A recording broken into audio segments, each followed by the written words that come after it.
Now, now, now, now, now, now.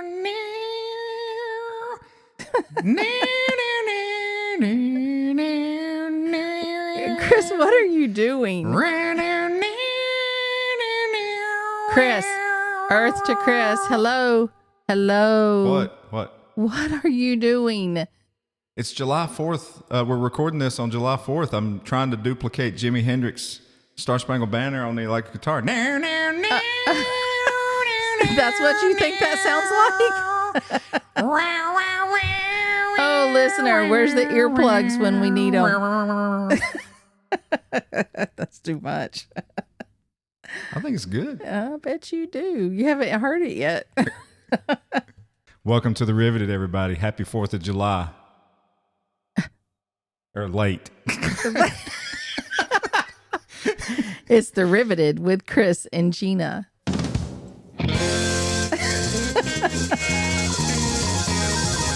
You're just not right. Completely lost your mind. Oh, yes, that's right. It is July 4th. And we have one heck of a episode for you today. Dang, I did it again, Gina. It's not, when they listen to this, it's not July 4th. Right. It's going to be later because we were slack. We're recording it we're recording this on July 4th. Correct, but they're not going to listen to it. You're not going to hear it till after July 4th. So, yes. All right, let's start. I mean, I guess you could hold it till next July 4th. Should we start it? No, I can't do that. No. That'd be a whole nother year. Well, you waited a year this long. Yeah, you're right. Well, let's get that Band-Aid ripped off right out of the gate. So, yes. So, listener, this is a very special episode for us. So special, in fact, that it's taken me a year to get it put together. Well, it was a little complicated to put together. It was, but we've got a story to tell you. This podcast is going to take you on a ride, and this episode rather, and there's a lot. I think our podcast probably takes them on a ride. It does, but there's a lot packed into it, in this short episode, but. So we started talking about this when we first started our podcast. Yeah. And we mentioned it several times, and yep. And then we kind of let it go for a little bit. So we've come around for full circle now. That's right. We are excited to bring this to you. So you're going to listen to excerpts of. You are going to listen. Did you? That was rather demanding. We would enjoy if you would listen to our podcast. If you would listen to this episode, we would greatly appreciate it. And it's to its completion. Yes, and its entirety. You may find it a little bit difficult, and we're talking about this up front because of the interview that we had, and his voice kind of fades in and out a little bit, so you really have to pay attention. And we apologize for that. We did the best we could on that. So what you're about to listen to was recorded over right at a year ago, and it was the very first guest episode that we ever recorded on the Riveted with Chris and Gina. It is, and it's taken us this long to get it out, and part of that is because there was so much that we captured. We had to decide what to use in this episode. Some of it was very good. Some of it, the sound quality was not the best.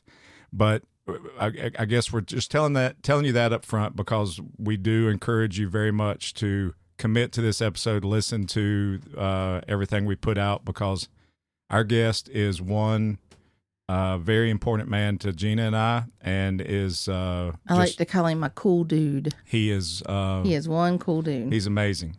So let us tell you a little backstory, and then the way that this episode is going to go is you're actually going to hear from us some, and then we're going to play the recording that we captured with him a year ago, and then you'll come back and you'll hear some more of us, and back and forth like that. That's how this episode's going to flow. And we did that because of just being able to present certain parts of this conversation that we capture with him right now. Mm-hmm. We are going to just to make it flow and be more entertaining for you guys. Correct, yeah. But we've got more more content to share in the future for sure. So in 2019, Gina and I were in our first year of full-time travel. We had been out west already once with our Airstream, but in 2019 we had no home. We sold our townhouse. We're on the road full-time, and we were just letting the road take us wherever it took us. And in October of 2019, we were traveling through Utah and Nevada, and we just were winging it like we always do. And we spent our anniversary in Mesquite, Nevada. And then just the one night. And then after that, we decided to just keep heading south. And Gina was just using her cool little Campendium app, and we were trying to find a boondocking spot. And she found one in Overton, Nevada. Yes. Well, we didn't like the name of it, but we said, hey, let's at least drive through and check it out. It wasn't far off the interstate. And so that's what they did. That's what we did. But the name of it was Poverty Flats. Yeah. And, we just used the app, and it navigated us right to it. And there were two spots. One was you pull right off the highway, nice and flat, obviously desert landscape. And okay, let's rephrase that.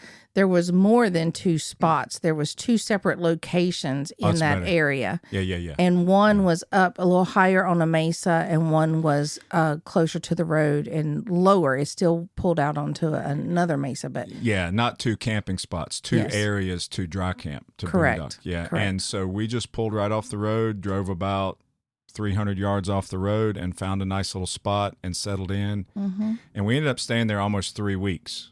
To my count. Yeah. But we just found that spot on a whim.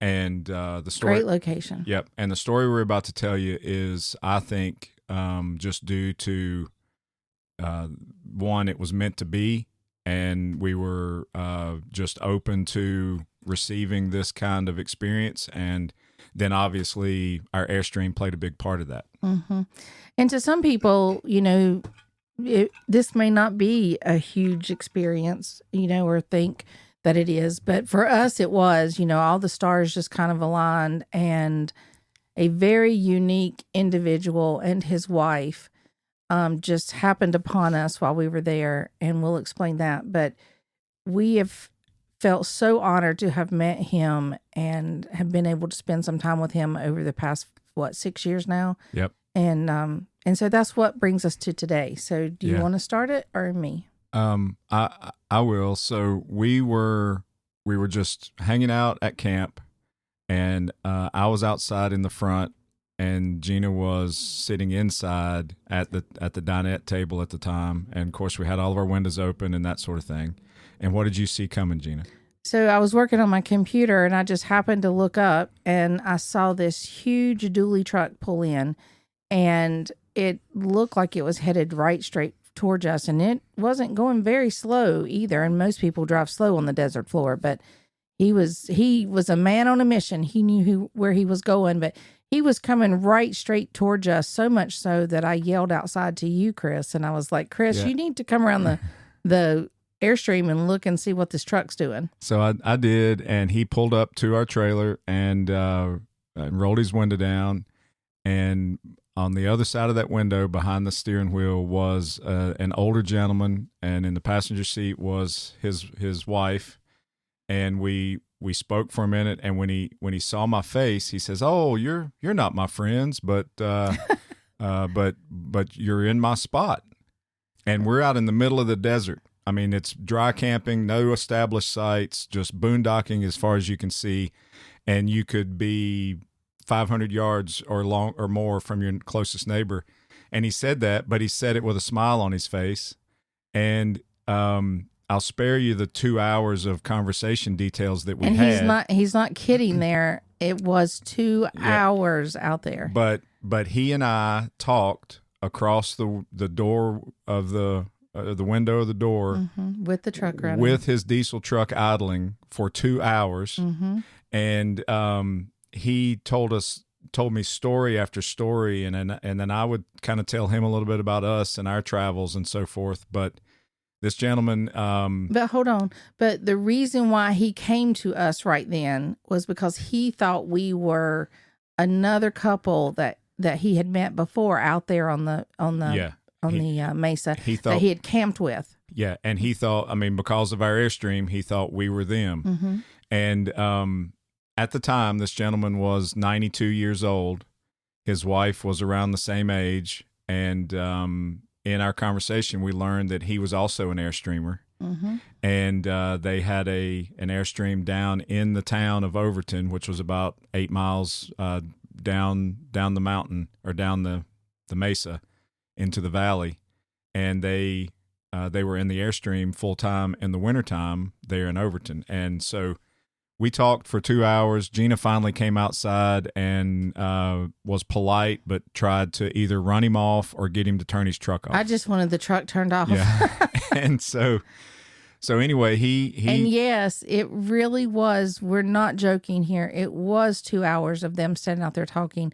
And no, I did not go out there because I kept thinking they were kind of getting to the end of the conversation. Yeah. And so I was scared to walk out there and start it up again. So I was just kind of letting them do their thing. But this gentleman, those 2 hours for me flew by like 20 minutes. Mm-hmm. And it was amazing to hear some of the quick stories and quick thoughts that he was sharing with me right then. And so they did excuse themselves and leave. But no, you're missing a really big part right there. So I came outside and said hello to them, and then they were getting ready to leave, and what happened? That's right. Then they were getting ready to leave. And so I stuck my hand out, and I said, well, my name's Chris Fox. And his face lit up, and he got the biggest smile, and he shook my hand, and he said, well, my name is David Fox. And we just kind of sat back on, and looked at each other and smiled, and then another hour of conversation went by. No joke. I was involved in that one. But this man was phenomenal. Yeah. I am with Chris on this one. I have to admit, I was kind of fussy at first because I thought 2 hours truck idling. Come on, you guys. But then I come around and this conversation started, and he just has this magnetic personality. Yeah. And yep.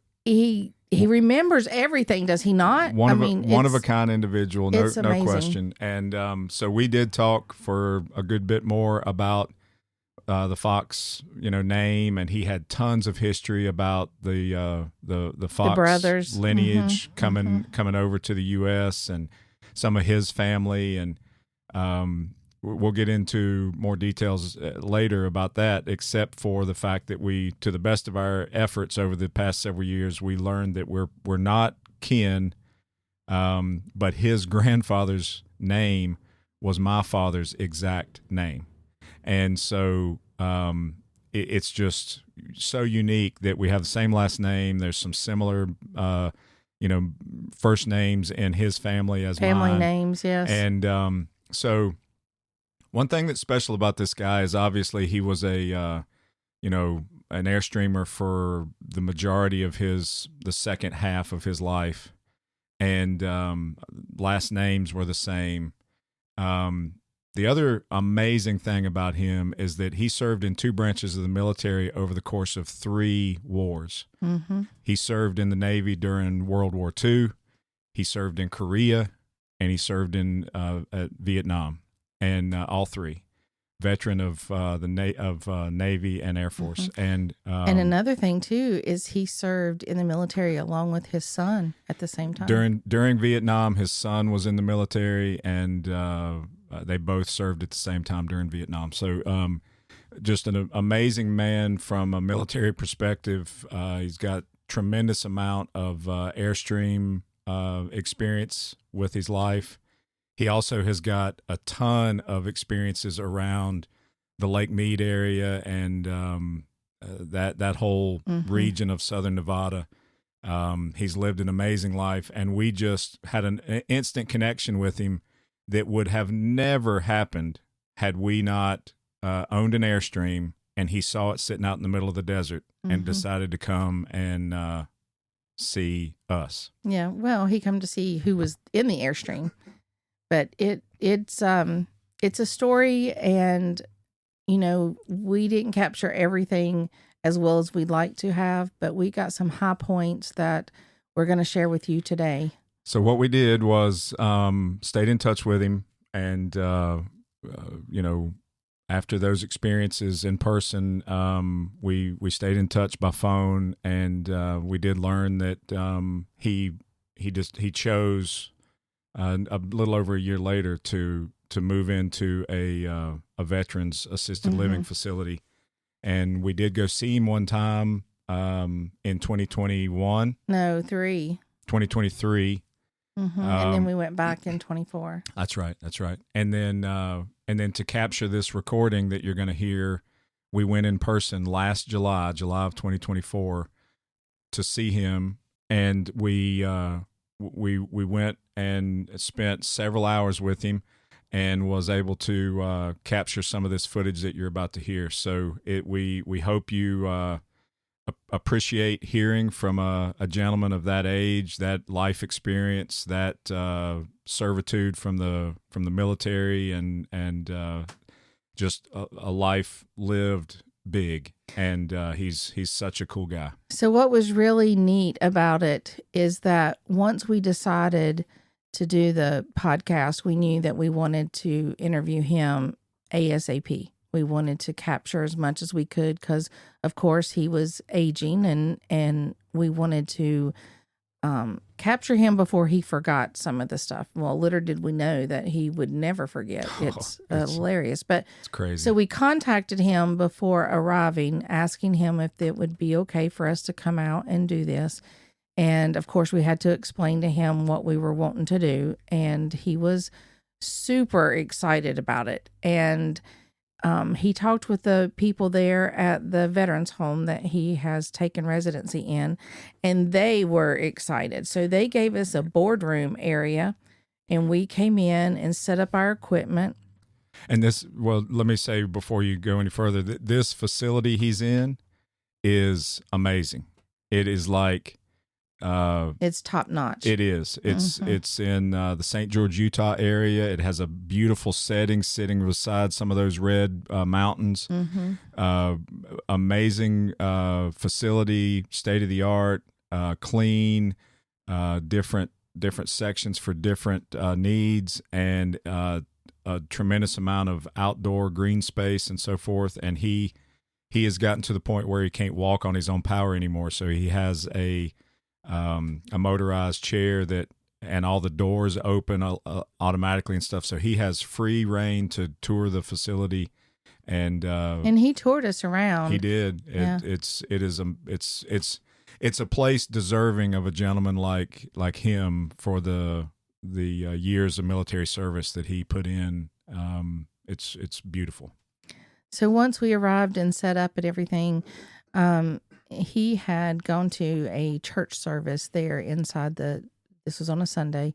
And as he came out of there, we just kind of escorted him right on into the little boardroom type area and pulled him right up to the table and put him at the head of the table. Yeah, he really liked that. But our goal was to record as many of the stories as we could from him to share with our Airstream community.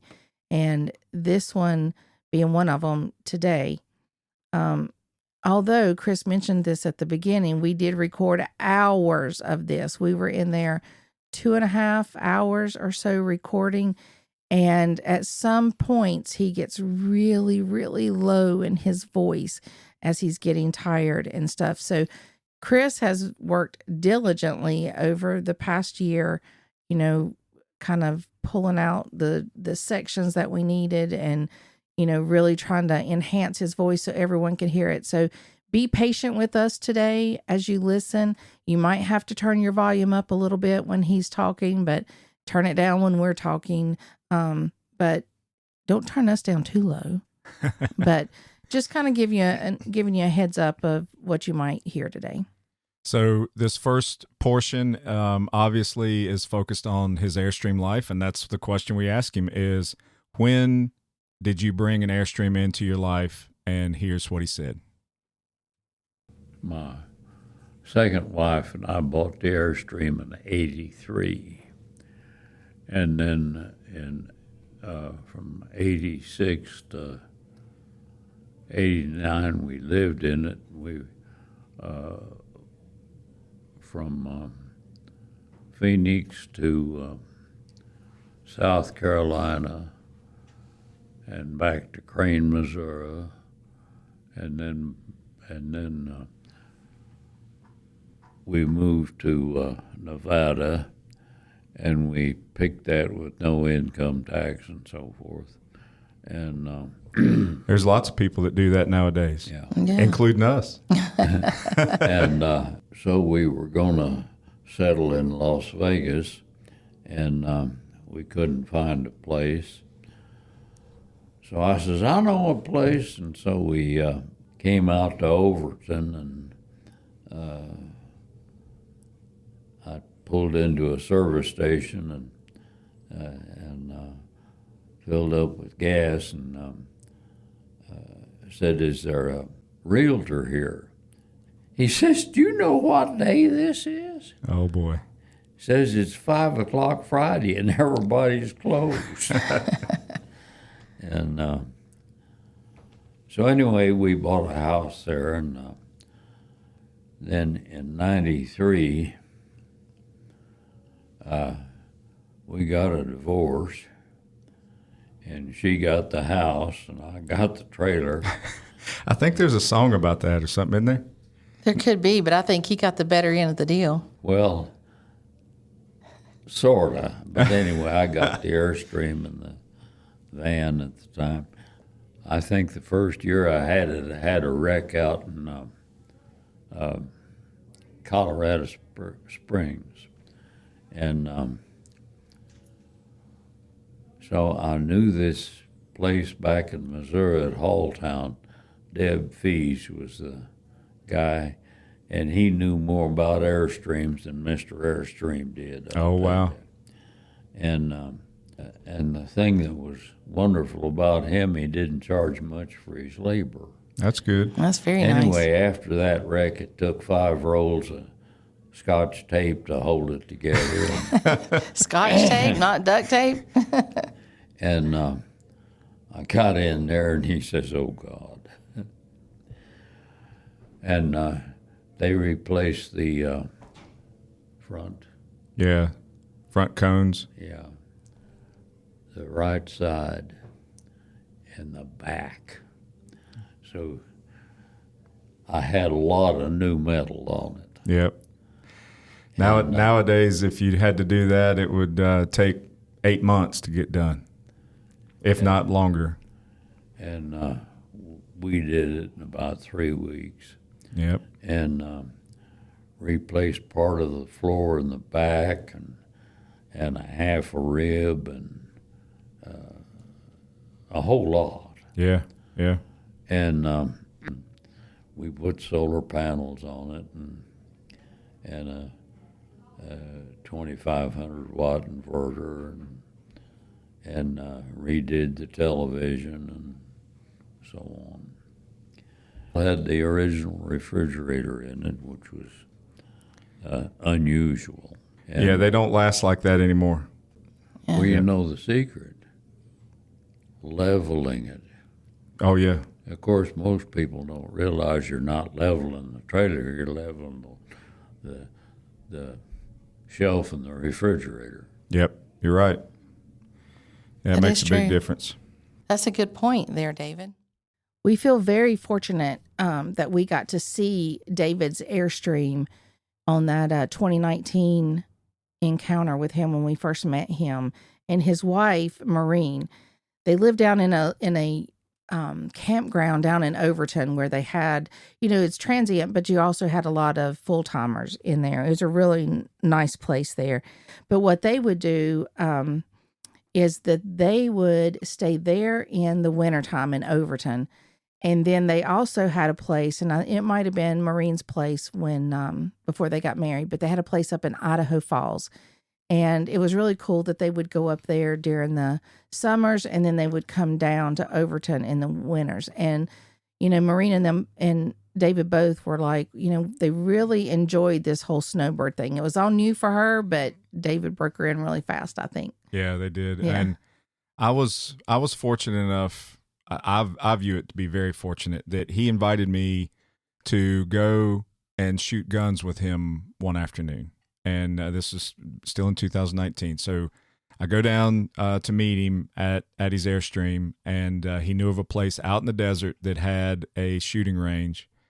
And he was sitting outside when I got there, and he said, Chris, he said, walk inside, and the cabinet right across from the door, bottom shelf, get 2 boxes out of there. And I go in and get them, and I was able to go into his Airstream, and it was weathered, but it was still all original. He had 2 beautiful handguns in there.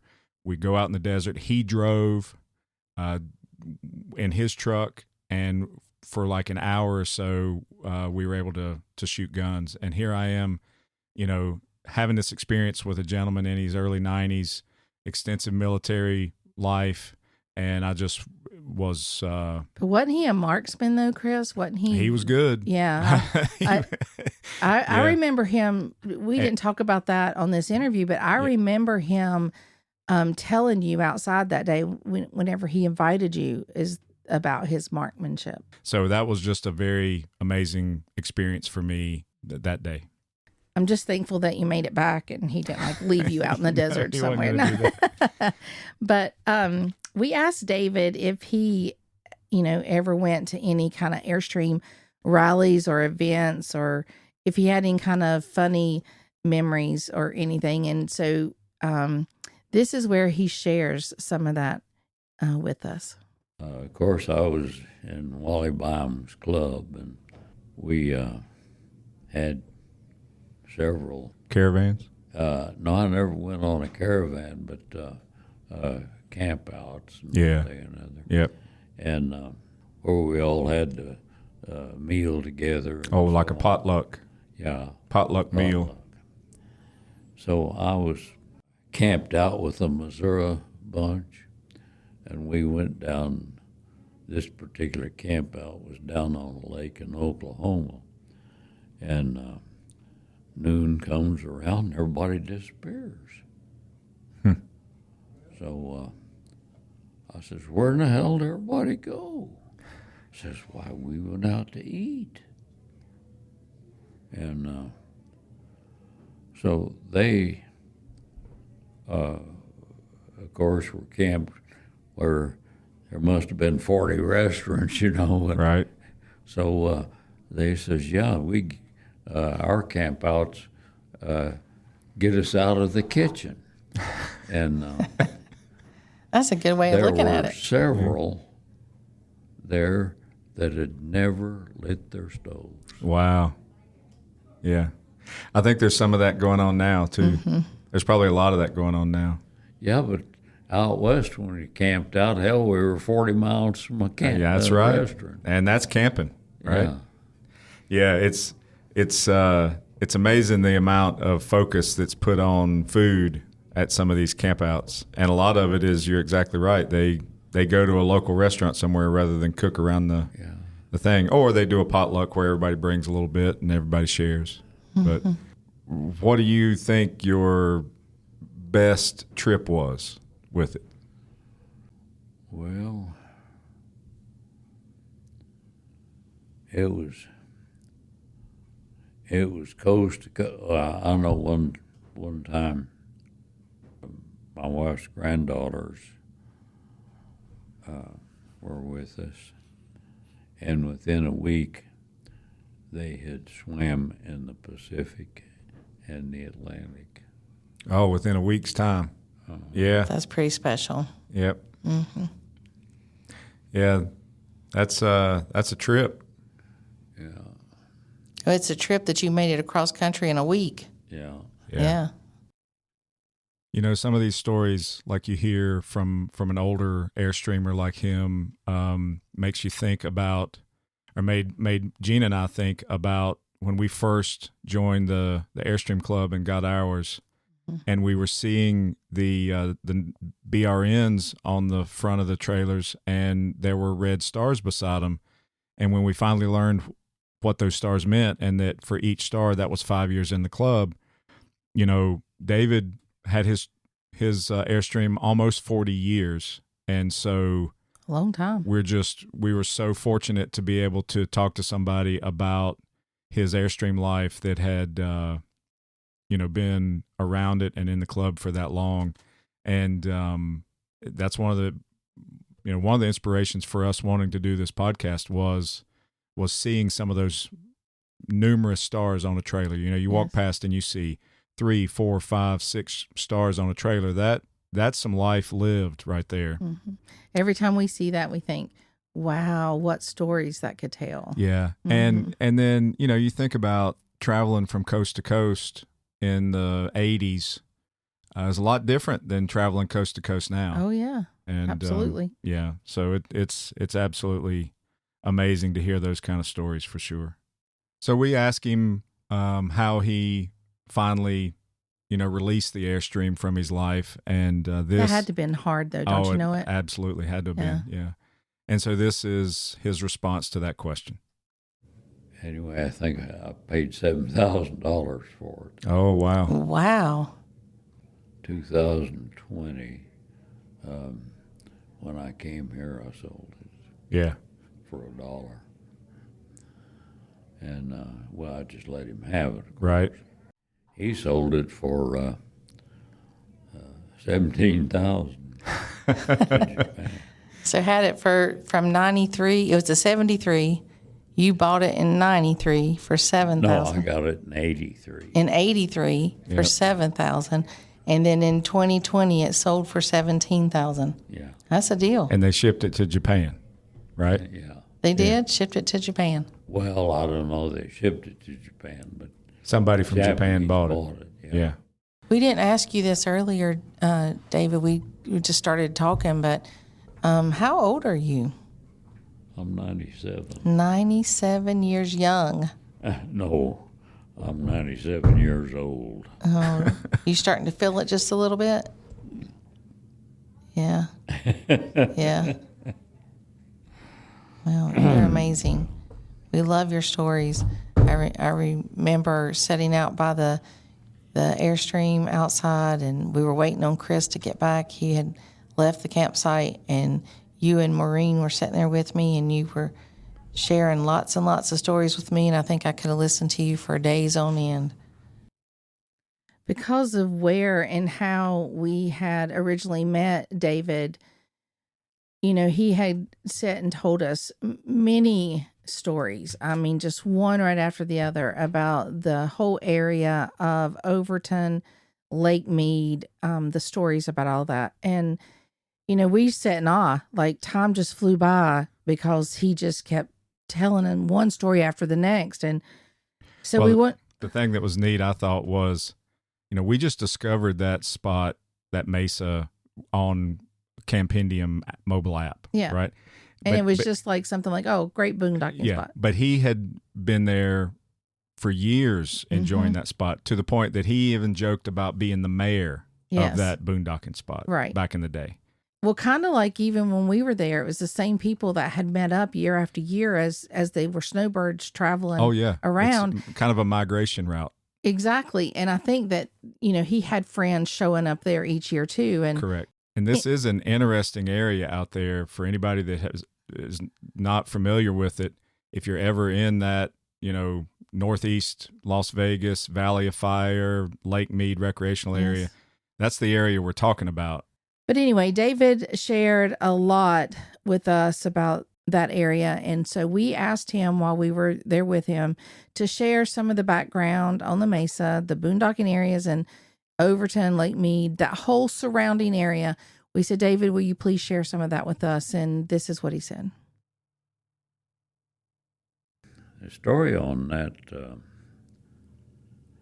it was run by the guy that was in charge of Hoover Dam. Oh, that whole area to park up there? Yeah. Yeah. It was Lake Mead Recreation Area rather than BLM. Yeah. And BLM came up there one time, and they thought that they owned it. And boy, they put in regulations, and the warden came by, and one thing and another. We finally told him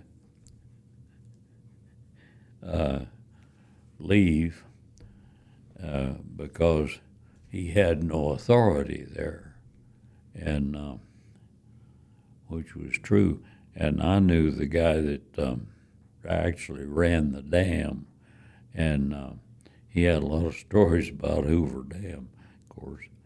The fee for camping up there is keeping it clean. Yes. And one time I came back after being down probably on Mormon Lake, but I was the first one there, and I wandered around and saw something in the bushes, and I picked it up, and it was a postcard to me. To you. The uniqueness of the location being right there near Lake Mead. Yeah.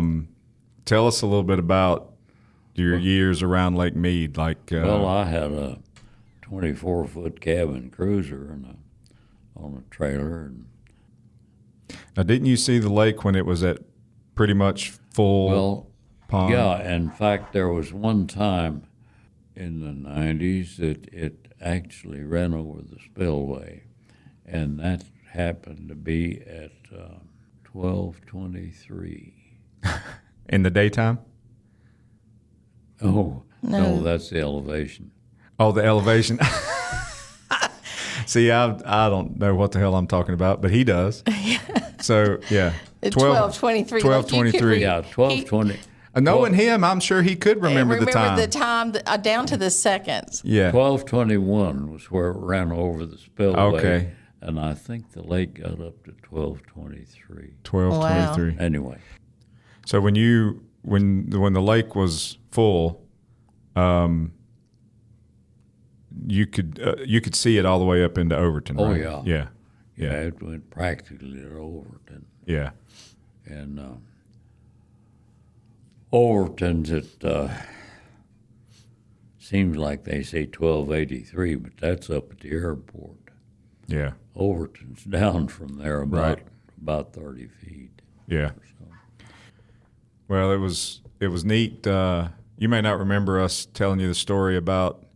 I mean, you told us about going to the town of St. Thomas that was lost to the lake. Yeah. Where it got flooded, and then now that the lake has receded, all of the foundations of that little town are visible now. Yeah.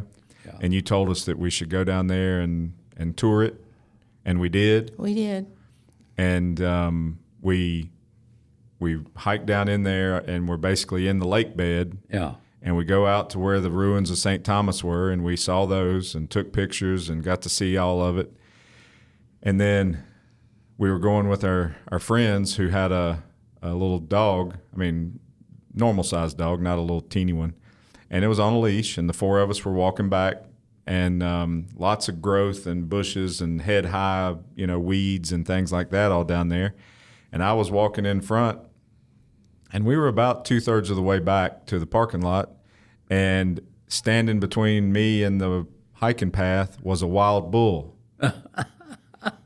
And he had one horn going forward and one horn going backwards. Yeah, the horn was crooked. And we just stopped and stared at one another. And then Gina and the other couple were coming up behind me, and I told them to stop. Well, just the timing of all that happened to where the bull saw the dog and the dog saw the bull, and you could tell that the bull was not happy to see the dog. And we had a little standoff there for a second, and then we all just turned left and just cut off the trail and went up through the bushes and just to get as far away from that bull as we could. And it never did move, but it it didn't look. We did. Well, we did, yeah. Quickly. And the whole time we're stammering around through the weeds, and we actually had to climb up a little bit of a hill that was all rocky and everything to kind of get up to some other area where we could walk without being in all the weeds. The whole time I was doing that, I was thinking, damn it, David. You sent us down here. You didn't tell us about the bull. That was one of Bundy's. Yeah. So he referenced the Bundys right there at the end of that clip, and that's we talked about that. He talked about that family. He talked about the farm and the bulls that they had and so forth. But we left that out. But it's just amazing to meet somebody that knew about that aspect of that valley before the lake flooded it, and it was really cool. So could that be one of our bonus clips that we put? Maybe, yeah, on our Patreon page, and we didn't talk about that earlier, but we are going to use some bonus clips and stuff, and we will put them on our Patreon page later. And some of the clips that we're going to do is got to do with his military career, and I know a lot of people might be fascinated about that, just given what all he did over that period of time. But that leads us to this next section, which, when we met him and we just discovered that we had the same last name and, obviously the Airstream connection, that was enough. But then when we started learning about his military background and what all he did and some of those stories, it was amazing. Over the top. Yeah. So this next portion, Gina asks him a question to start that part of our time together, and this is how it went. It's my understanding you fought in 3 wars, and you've been in 3 branches of the military? 2 branches of the military. And that's the Navy and Air Force? Yeah. Can you share a little bit with us about that? I was in the Navy from Friday, October the 13th, 1944, until the 16th of March, 48. Went to boot camp at Farragut, Idaho. During the month of November, I was in boot camp 4 weeks and 3 days. And I was transferred to Bainbridge, Maryland for the Naval Academy Preparatory School. Those that got there late were transferred to Camp Perry, Virginia at Williamsburg, January of 45, in Norfolk Naval Operating Base at Norfolk, Virginia, where I went aboard ship, and it was the DD-863, the Steinecker.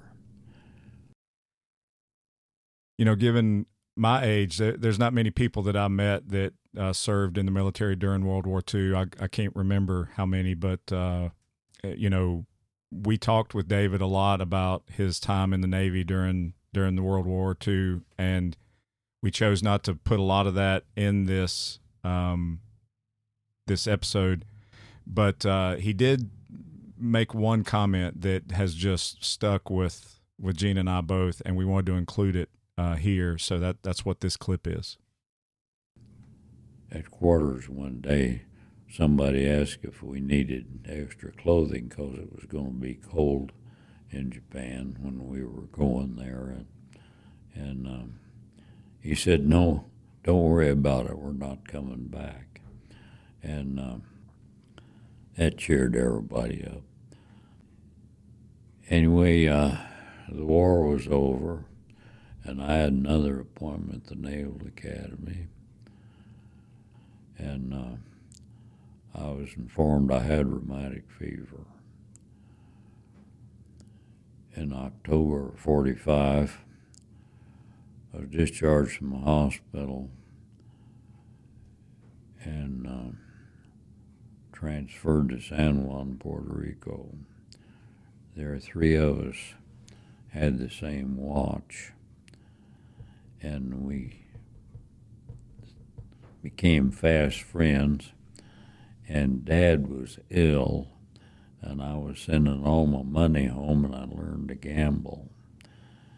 And I was so successful at it that we had a motorcycle, a 37 Ford touring car, and a 30-foot sailboat. All from gambling winnings? Yeah. Man, Wow, he how might about could that? teach us a little bit. Wow. Well, the way we did it, I'd go in and buy 4 white chips for $2. I lost a lot of $2. But you win. Yeah. And boy, when you get to playing with their money, you can take chances on the game. And what was your game? Dice table. Oh, yeah. Oh, And there were a couple of times I won like $300 and so forth. but that's a lot. You're talking about in the mid to later 40s, correct? Yeah. Yeah, that's a lot of money then. Mm-hmm. Yeah. So, Navy for just 4 years and then Air Force for, Well, actually, just 3.5. yeah. In the Air Force for 24. 24 years and retired from the Air Force. Yeah. Very nice. Pretty powerful statements David makes, huh? Military is obviously very important to David and his life, you know. And he talked about being in the Navy 3.5 years, and a portion of what we removed was a story that for the reason why he, you know, left the Navy in 3.5 years instead of serving the full time. And that is because David had an extremely damaging motorcycle wreck where he broke multiple bones all throughout his body. So that ended his naval career. And, you know, in talking with him, you could hear the emotion in his voice and how upset he was over that. But it didn't stop him. You know, he then joined the Air Force after healing and stuff. So we wanted to find out what his job was in the Air Force. So we just led right on into the next question, and this is how he answered it. July 48, I joined the Air Force and retired the 31st August 71. Wow.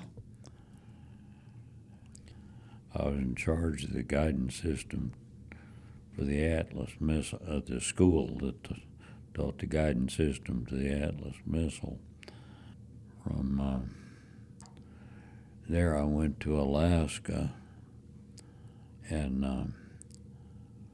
I was in GEO, which stands for Ground Electronics Group and Installation Agency, and I was in charge of the radar section there. I had 55 men and 3 tech reps and 4 civilian machinists working for me there, and we went out and overhauled the radars of the sites in Alaska. And did you have to do that in the wintertime? Yeah, and those sites were all on tops of mountains. Oh, boy. Oh, boy. Yeah. Anyway, I was at McGrath, and of course I went to Fairbanks and Nome and Unalakleet and Bethel and Cape Newenham and Cape Romanzoff and Northeast Cape on St. Lawrence Island out in the Bering Sea, at Tin City on the tip of the Seward Peninsula, Indian Mountain and Utopia Creek, and Fire Island. I think that's about them. Wow. Anyway, and we flew over Mount McKinley, Denali, or by it several times, so I saw that. Yeah. And so I saw Alaska like few people did. And oh yeah, we were at Juneau too. After retiring from the military, he stayed very active with like the VFW and other veteran programs or organizations. And even the staff there at the veteran home bragged about David, about they kept telling us, he's very active. He keeps the other members active there and keeping them together. And it kind of reminds me of, him being called the mayor up in Overton. But, he's just, he's a go-getter. He doesn't just sit in a chair all day and do nothing. But anyway, David had taken us on a tour around, and they have a garden out, kind of just gazebos, and there's some benches out there and tables, and it's just a nice place for people to go out and sit and relax or have conversations, maybe play some cards or something. I don't know. But he took us around out there, and he was telling us in 2023 when we went there was a bench that was covered in this cloth, this material. And he says, he said, I noticed out here that they did not have all of the military branches represented. And we're like, oh, really? Like, he was really paying attention to that. That was interesting.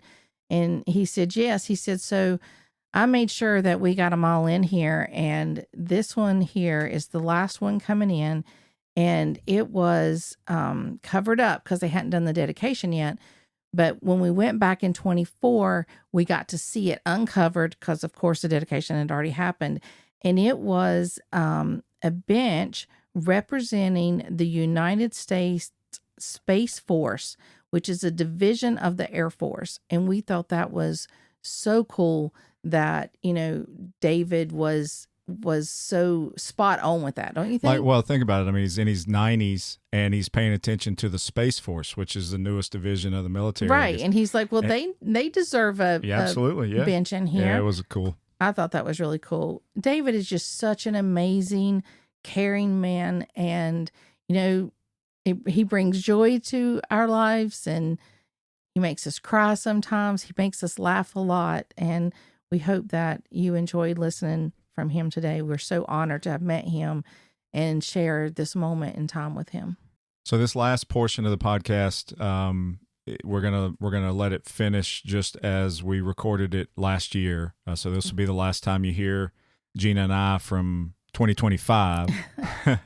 So we hope you've enjoyed the episode up to this point. This last portion, we just find amazing, and so in talking to him about all of his, post-retirement efforts and things that he had done, like Gina just shared, he told us about a speech that he gave in 2006, and it was he wrote it. He delivered it on July 4th, 2006, and for an event that he was part of.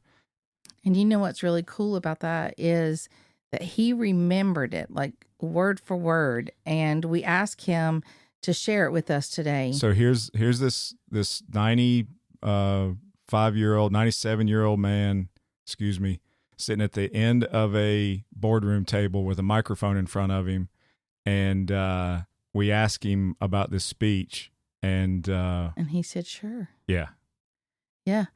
So, listener, turn your volume up, because he speaks softly, but the words are deafening. Let's listen. It's 4th day of July 2006, which is 230th anniversary of the Declaration of Independence that severed our governmental bonds with Great Britain. Close your eyes and picture in your mind servicemen at the following locations: a Marine at Frozen Chosen Reservoir, Korea, December 1950. A sailor or Marine at Iron Bottom Sound at Guadalcanal, autumn 1942. An 8th Air Force Airman, mission target Germany, suffering 20% losses, October 1943, or a soldier in winter quarters at Valley Forge. He is cold, exhausted, sick, starved, wounded from one defeat after another, and scarred from eternity away from home and family. These 4 servicemen stand with fire in their eyes and final victory in their hearts. We gave you a birthright of freedom, born in the Declaration of Independence and guaranteed in the Constitution. And now your children are graduated from high school too illiterate to read them. We struggled and fought in the snow barefoot to give you freedom to vote, and you stay home because it might rain. We left our families destitute to give you freedom of speech, and you remain silent on critical issues because it might be bad for business. We orphaned our children to give you a government to serve you, and you have let us steal your freedom from you. It is the soldier, not the reporter, who gives you freedom of the press. It is the soldier, not the poet, who gives you freedom of speech. It is a soldier, not the community organizer, who gives you freedom to demonstrate.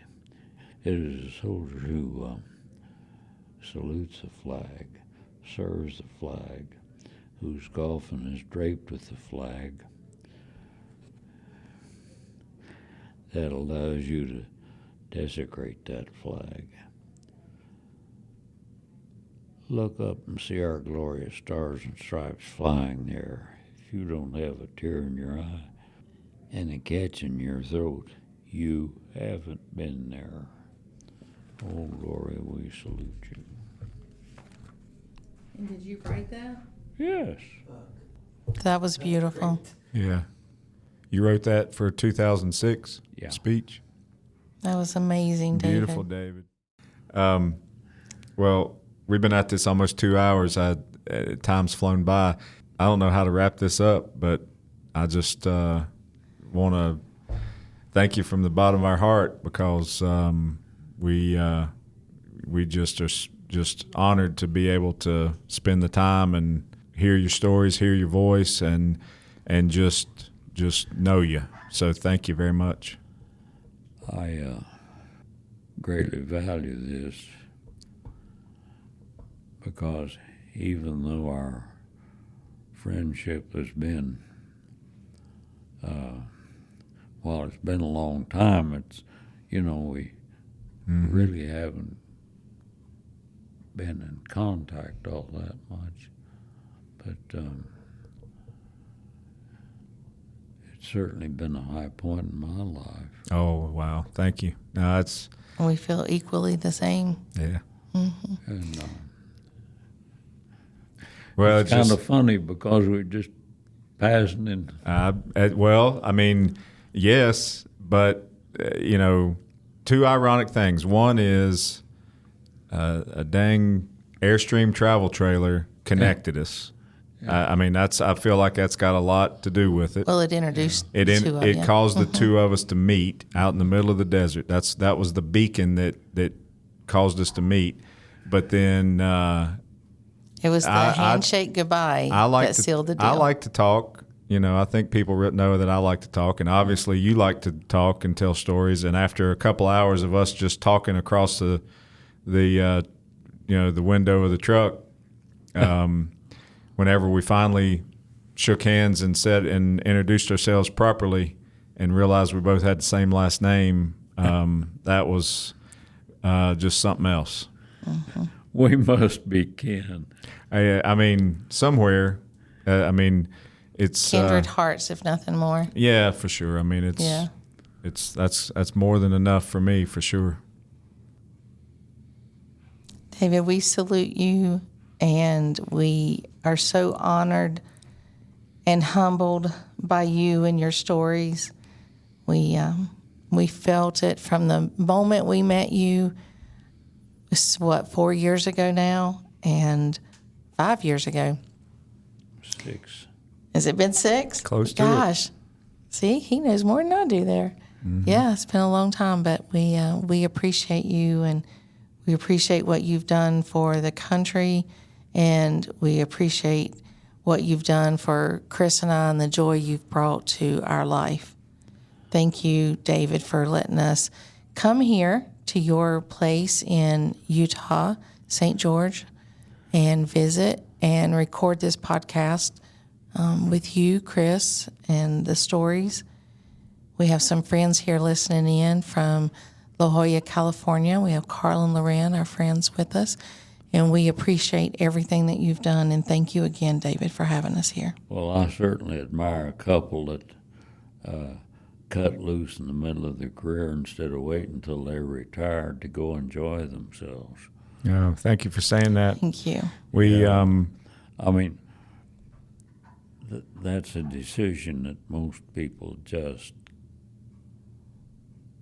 well, in the first place, they wouldn't know how to afford it. Yeah. I don't know that we know. Yeah, we still haven't figured that out yet. No. I mean, it's that is really an accomplishment. Yeah. Thank you for saying that. I mean, we heard many people in the first few years of us doing it that would meet us and they would say, "Man, we wished we did this when we were your age." Yeah. We heard it over and over. Yeah. And I'll tell you, I mean, had we not, because 2019 was the first year we were full-time traveling in the Airstream. And so that first year, we set out at late January, early February, and we're traveling the country. And then had we not done that, we wouldn't have been in Overton to meet you, So lots and lots of experiences that we have had traveling with our Airstream. And we count meeting you as one of the very top because, this podcast is new to us, and we just we thought of you, we think of you all the time. We do think of you all the time. We thought of you very quickly as somebody that we wanted to capture your thoughts and your memories, especially from your Airstream days and just everything else you did with your life. And we love you, and thank you so very much for giving us this time, and we can't wait to do it again in a few more years. We'll come back. We'll come back. Don't put it off too long. I'm 97. Well, we'll do it again on your 100th birthday. How about that? Oh yeah, that sounds good. I like that idea. We'll do a big party and everything. Yeah. We'll invite any listeners we have at that point to come and participate. Yeah, we'll throw a big shindig. When is your birthday? It was a stormy night. It was Tuesday, the 19th of November, 1926. How do you know it was a stormy night? Well, I remember it. You're beautiful. Was there like a lightning strike or something? Sorry. I don't remember the lightning. Okay.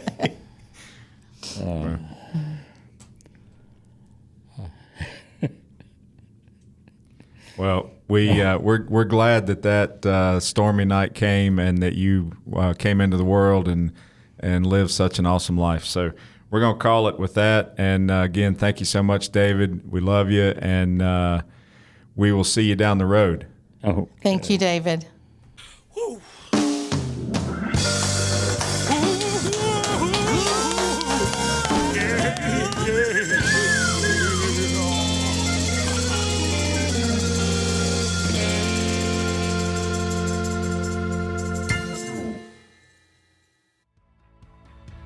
I'd like to take a moment to tell you about Patreon and how you can help support the Riveted with Chris and Gina podcast. Patreon is a simple, interactive way to support the people who make the content you love. There's no value that can be assigned, so you can enjoy these inspiring stories of Airstream enthusiasts from all quarters of the USA. But there are associated costs with operating the website and hosting the podcast, in addition to the large amount of time it takes to curate and edit each weekly episode. For as little as $5 a month, the equivalent of a cup of coffee or a beer, you can help The Riveted with Chris and Gina become the podcast of the Airstream community. Becoming a patron also means you will get first-to-know details, free merch, invites to special Zoom-based hangouts, and more. The link to Patreon is in this episode description. Thanks in advance for your support and love. See you down the road.